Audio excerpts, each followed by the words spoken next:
territoire, c'est une nouvelle appellation pour l'activité de la Caisse des dépôts sur les territoires. Et notre mission principale, c'est d'apporter de l'ingénierie, du financement et des fonds propres pour développer des projets sur les territoires en proximité, en réactivité et en simplicité si possible, avec une capacité de déconcentration, de décision qui a été accrue et confiée aux directions régionales. L'intervention de la Banque des territoires se concentre sur 4 priorités. Les territoires inclusifs, dans lesquels on trouve évidemment l'économie sociale et solidaire, les territoires attractifs, qui sont liés au développement de l'économie et de l'emploi, le territoire connecté et les territoires durables, qu'on trouve aussi souvent comme thématique sur l'économie sociale et solidaire.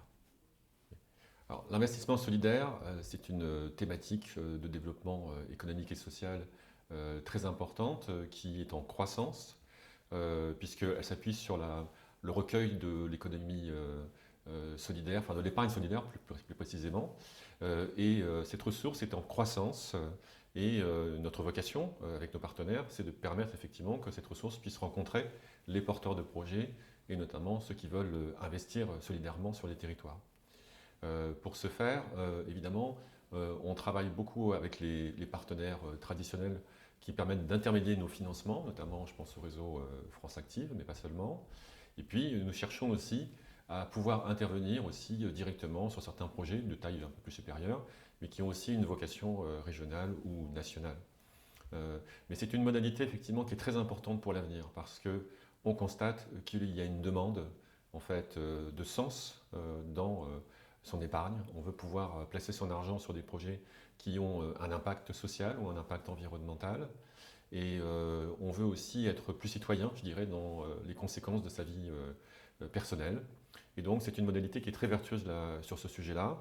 Et nous, évidemment, nous l'encourageons et nous cherchons aussi à lui permettre de trouver un écosystème local qui soit le plus performant possible. C'est-à-dire qu'on cherche évidemment à accompagner en amont les idées de projets pour les permettre de mûrir et d'aboutir à des projets proprement dits.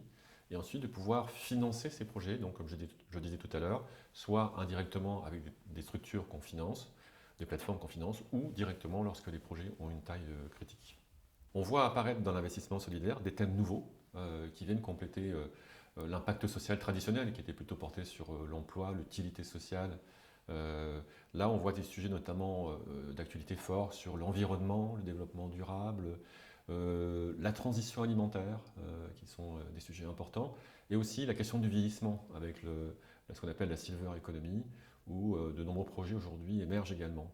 Donc l'objectif, c'est de pouvoir, sur ces secteurs, pouvoir aussi avoir des réponses d'utilité sociale, d'investissement solidaire, qui puissent être soutenues au même titre que l'économie classique. Et donc c'est important qu'on soit capable d'accompagner cette diversification.